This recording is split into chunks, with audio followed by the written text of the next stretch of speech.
Welcome to the Dice Tower, a series of video reviews about board and card games. Here are your hosts, Tom Vasel and Sam Healey.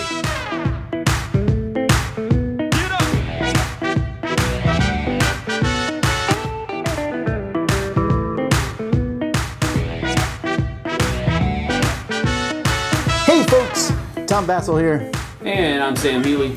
Today we're taking a look at the newest game from Plaid Hat Games called Dead of Winter, a Crossroads game. Crossroads is a new system that they have with Crossroads cards, and I'll show you those in a bit. And they're going to be doing other games in this series. The next one's going to be some sort of space game. Now, Dead of Winter is a zombie-ish game, which initially had me thinking, Another zombie game. Yeah, another zombie game. But at the same time, it's Plaid Hat, and their record is pretty much 100% with me. Yep. With their games. And so there was a lot of buzz about this, and a lot of people played it way back in its prototype stage, and the playtester list in the book is huge. Very huge. And so I wasn't sure. That's a good thing, though. But now we played the copy, and it's time to give you the lowdown on whether this game is good or not.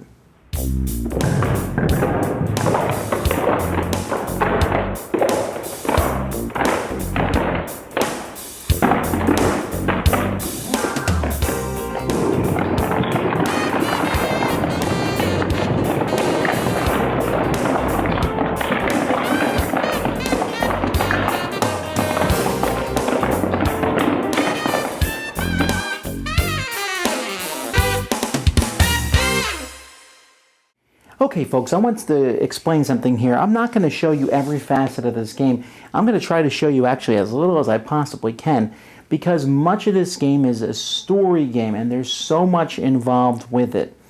And so players, to me, a lot of the experiences, I don't want to spoil them with this video. That being said, each player is going to control multiple characters. You'll start with 2, but there's a possibility to find more throughout the game. This number up here is how influential the character is. That matters sometimes when zombies are attacking. And also, there's other numbers on them for searching numbers and attacking zombies. So the lower the numbers, the better. So, for example, here, Loretta Clay is good at attacking zombies, and Arthur Thurston is good at searching, the principal. And so there's lots of different people here. Teacher, construction worker, even the mall Santa, who appears to be a little drunk. Each of these people have names. They have special abilities that they can do, and players are going to get one of them. There is a stand-up counter for each person in the game, and you're going to place them initially in the colony. Now, you have a location here. This is the colony. This is where players will be. This is your base of operations. There are other places you can go to where you can search, and each place has a possibility of different things. For example, you can see the school, the number on the symbol over here is food, so there's a good chance of finding food at the school, and there's a small chance of finding drugs. Must be, I don't know what kind of school that is. While over here at the gas station, you can see that finding gas is the most likely thing to find there. And over at the police station over here, weapons. And so players will be traveling to these different locations. The game has multiple scenarios. Each of these scenarios is on a different card, and the card will tell you how to set up the game, how you win the game, and it also gives you time at the bottom. You can play either a short, medium, or long type of game. And so there's several different scenarios. Each scenario, though, is going to have some similar things happening in it. And players are all going to be trying to finish whatever the main goal of that scenario is. However, each player is also going to be given a secret goal. Now, most of these secret goals will say on them, let's take a look at this one here briefly. This one here, burn it all down. You win the game if you completed the main objective, something that all the players are supposed to do, maybe getting a certain amount of medicine back, or finding a certain number of cards. And then the colony has at least 4 barricades, and you have at least 1 gas card in your hand. So you get to burn down the whole place if that happens. And you win. So maybe if you're working with the person who has a desire to live, this person, the main objective has been completed, and they have at least one weapon, 1 gas card, a food card, and a medicine card in their hand, which means they haven't used them to help the group. They have these cards in their hand. So players have different cards, and you may have to hoard something. And I don't want to show you all the secret objectives, but there is another set of secret objectives. And what you're going to do is you're going to draw 2 secret objectives for each person and put in one of these betrayal secret objectives, mix them up, and pass one out to everybody. So there's a chance that one person has the betrayal. In fact, you can make sure that there's a betrayal, not make sure, but put in fewer cards for each betrayal card so that the risk of a traitor is higher. Now these betrayal cards, you win the game if morale is at 0. There's a morale tracker here. Every time someone dies, it goes down. And at least 5 survivors were removed from the game. And if you have at least 1 survivor in your following, this person is the serial killer. Or maybe here you're the cult leader, morale's at 0. And you have at least 2 or more survivors in your following than any other player. So you're looking for other survivors to join your cult. Now again, there's a lot more, and I don't want to show you all of them because they're cool and they're interesting, and players will be interacting, and you are trying to figure out if there is a betrayal. And one of the actions players can take on their turns is to exile someone, and players can vote on that. And if you're exiled, you will draw one of these exiled cards, which will often modify your goals. If you're not the betrayer, someone kicked you out, well, now you're going to do this. And if you are the betrayer, modifies the goals that you have. So there's really many, many different combinations. We have many different scenarios, many different secrets that people can have, many different characters, and if you're exiled, many different routes there. On a player's turn, they're going to be using action dice.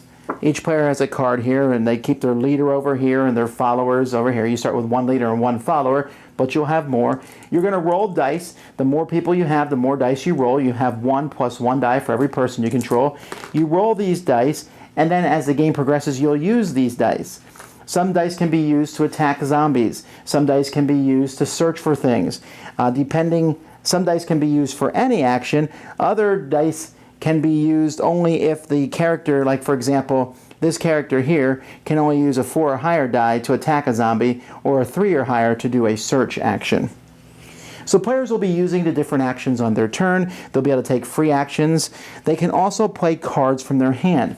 Players will start with some cards. You have some basic food, and we have medicine, and there's junk, which isn't useful, and fuel. And these cards can be used for different things that are very useful. And many times, players will need to use these cards to help contribute towards a crisis. There's a crisis happening. Yeah, folks, there's a lot of stuff going on in this game. A crisis can happen each turn. And when a crisis occurs, players are going to have to do something to beat this one. So let me show you, for example, this crisis here is waste not. You need food equal to the number of non-exiled players. So as a round progresses, players are going to need to place food cards. Let's say you're playing a 5-player game, you need to put 5 food in the crisis contribution. However, everything you put is face down. So let's say in that instance you need 5 food. Anything that's not a food counts as a -1. It's all shuffled and revealed, and some people may not have put food in like they said they did. Maybe because they're the betrayer, maybe because they're just trying to accomplish their secret goal. And if you fail a crisis, usually something bad will happen. All the food cards that are removed from the game, place them into the waste pile, and lose a morale. Now, many times when you use cards, they go to this waste pile. That waste pile gets too big, then that will also cause morale problems. So another action is players can remove cards from the waste pile. So there's really quite a few things going on. On your turn, you can clear the waste pile, contribute to the crisis, go out to these different locations and search. Zombies will be showing up, especially when you go to these outer locations. Crisis cards might make zombies come. You can search extra cards out here, but if you do that, you have to put noise tokens, which has a chance of bringing in more zombies. You can build barricades that helps keep the zombies back, because if there's ever too many zombies at a location, they will start killing your characters, and then your characters will die, which is a bad thing, because every time a character dies, morale drops. Every time you move anywhere from one location to another, you have to roll this red die here, which you will soon come to think of as the most hated die ever created. Blank sides are good, but you can get wounds. Here's a wound. Or you can get frostbite wounds, which are worse than a wound because they give you a wound at the beginning of each your turn. Or you can just get caught by a zombie and killed. Not only that, but then if anyone else is with you, they have a chance of being attacked and bitten too. And the virus can spread. And there's some really interesting decisions that can be made. So the game is going to continue until either players reach their main goal, finishing off the main objective, in which case everyone reveals their cards, their secret cards, and sees if they win or lose. Or if, morale goes to 0, in which case probably everyone else loses, except maybe someone will win. But there's one more thing I wanted to mention before we go to our final thoughts, and that's this deck here. This deck here is the Crossroads deck. When it's your turn, the person I forget which side it is, one side of you, person to your right, will draw one of these cards. And I really don't want to show you these cards because they're so cool. But these cards have a story on them. And they might say, if a player cleans waste, and there's at least one helpless survivor in the colony. If a player controls is at the colony. If the player controls Buddy Davis, and Buddy starts the turn in the colony. Each of these cards has a trigger. So it might say if you control the Mall Santa, and if that person does control the Mall Santa, you stop what they're doing, and you read the card. And then the card will offer that person 2 options, which are either both decent options or both horrible options to do. And the player picks one, and you continue on. So these cards don't come into play every turn. In fact, they don't come into play probably every other turn. But there's always the chance they'll come into play. Some of them are much easy to get into play. Some are very specific. But all of them have a lot of story on them and change the story of the game. Some can cause the death of characters. Some can happen when there's certain characters in different places. Some will happen when you search a specific location. Some will happen if a player does a specific physical action. It's really interesting, and more of these cards will be available later on. So that's kind of a general gist of the game. Let's get to our opinions. Okay, well, first of all, is it just another zombie game? No. Yeah, I was really impressed. I mean, one of the things that's really cool with Dead of Winter is I think the zombies are like a backdrop. Yeah, it's just a backdrop. Well, I guess it's not even I guess they're more present than that. You do have to... They're chasing you around, but... No, they're not. They're not really even chasing you around. No, that's right. All you do is basically smack them every once in a while just to keep them off your back, so they don't actually kill you. But really, the interaction between players and zombies is minimal. You're really trying to. It's more of a, I don't know, maybe a social experiment than an actual zombie game. It feels more like. I guess you could say this. This is kind of how I look at it. And when we were playing our game here recently up at Cool Stuff, one of the people playing the game actually said this. It's almost like The Walking Dead, the board game. What The Walking Dead board game should have been, because they interact with the zombies every once in a while when they have to, but the rest of the storyline is about how they're interacting with each other, and that's where I think Dead of Winter really hits its stride.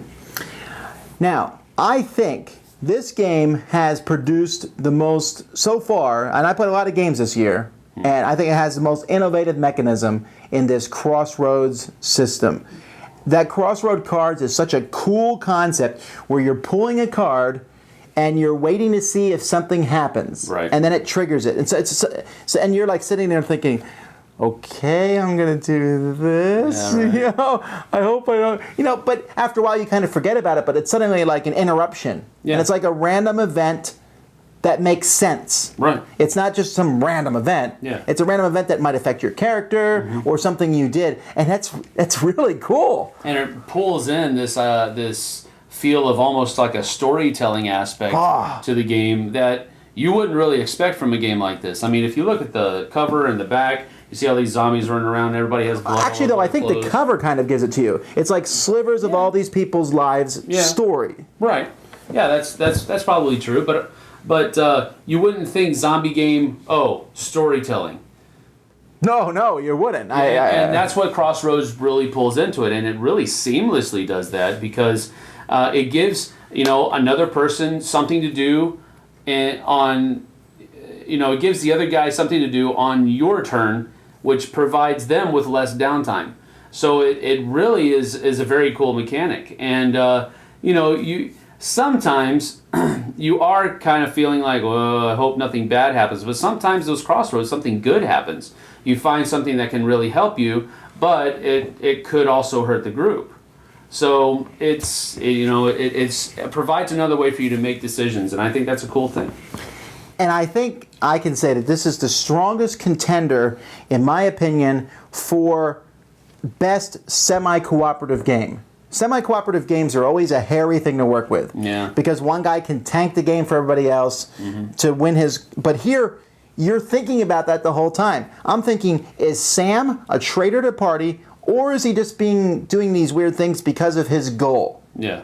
And it's like very character-based. Right. Like, I'm hoarding this stuff because I'm a hoarder, or I'm the traitor. And you don't know. Right. And so no one really trusts anybody at all, even when there is no traitor.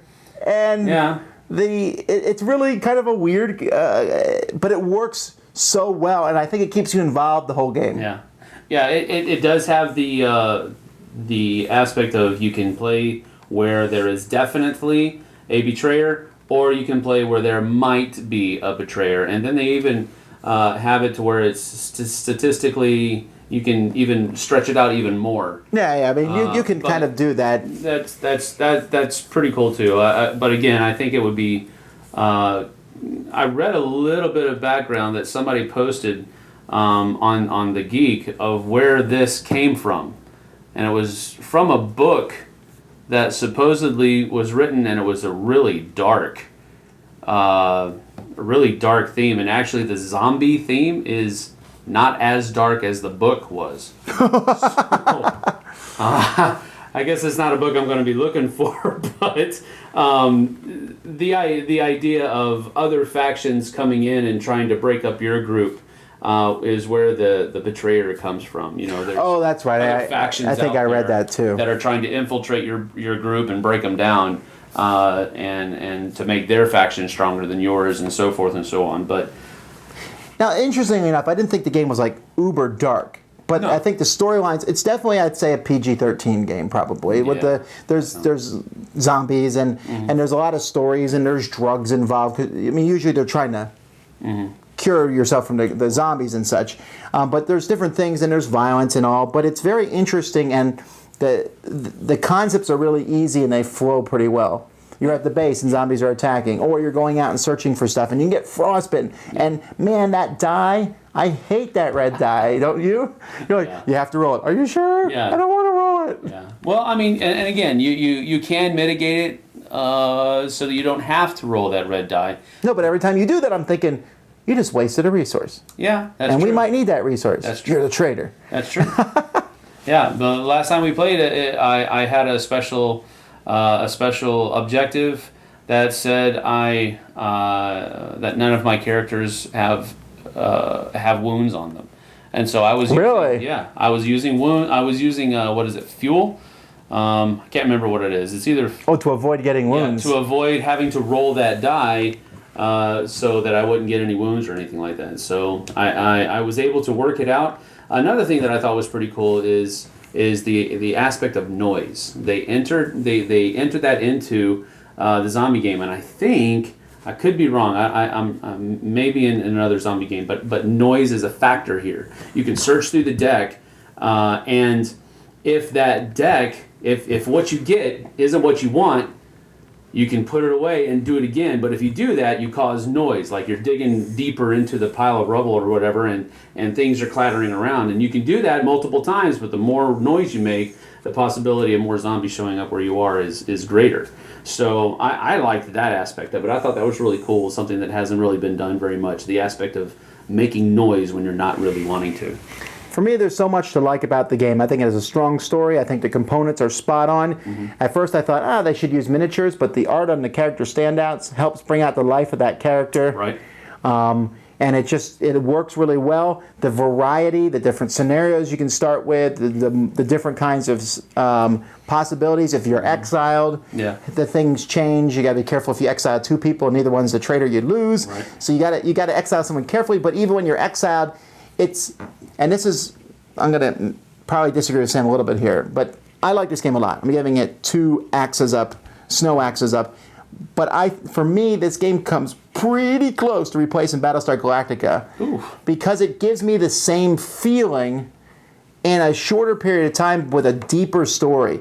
But I'll say this, if they took this system and put Battlestar Galactica on it, I would be all there. I like Battlestar Galactica. Well, the next one is going to be space. Yeah, I know. Maybe. But I love the story that goes beyond this. And that with the Crossroads cards, something might not show up for 3 or 4 games. And then one game, the right thing happens at the right time, and some cool story happens. Yeah, absolutely. And you can make more of these cards. Right. You can go online and print them. And I would imagine they'll print decks of them that you can get. And I think that will add a lot of flavor. So big enthusiasm for me. Really enjoy this. I really didn't think I would like it as much as I did because it had zombie for it, semi-co-op, and I was like, but I am very impressed. It's an amazing design. Well, I am going to give it 2 huge Bowie knives up. And the reason I'm going to do that is because it does conglomerate a lot of the different aspects from 2 of my favorite co-op games. There's some aspects of Shadows over Camelot in this. There's some twinges of Battlestar Galactica in this, and they've really worked well together. The Crossroads cards are a huge thing. It adds so much flavor and theme to the game. And again, it's a zombie game that really, I kind of shrug. Well, I am shrugging my shoulders here, but I don't even know if we could actually call this a zombie game. I mean, I guess, it's more like a post-apocalyptic. I guess we have to because zombies are there, but that's not really the point of the game. The point is not to necessarily kill zombies. Your point is to survive, and your point is to reach that objective for the good of the party. So, like we said earlier, I think the zombies are a little bit more of a backdrop. But that's a good thing for this game. It's not overpowering. It's not an overarching theme. It's just one of those games that I really think, I thought I was going to like it when I heard about it. And when I saw it set up and I watched the preview that we did at Origins with the Origin Summer previews, videos, and I thought, yeah, this is going to be a really cool game. I think it's probably going to sidle right in next to both Shadows and BSG for me. And the reason is because it's a completely different theme. I mean, you've got your fantasy theme for Shadows, you've got your sci-fi theme for Battlestar, and this is right there in the middle for a good, lighter-sided zombie theme. So, a phenomenal game. If you have not tried it, you need to go out and try it. And, this is going to be one of the hits of the year. Absolutely. Create such great group dynamics in this game. Very excellent. Dead of Winter. Knocked it out of the park. Go check it out.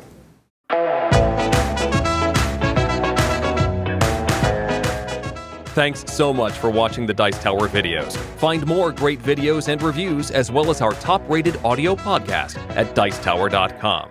You can also find other great shows at Dicetowernetwork.com. I'm Eric Summerer, and you've been watching The Dice Tower.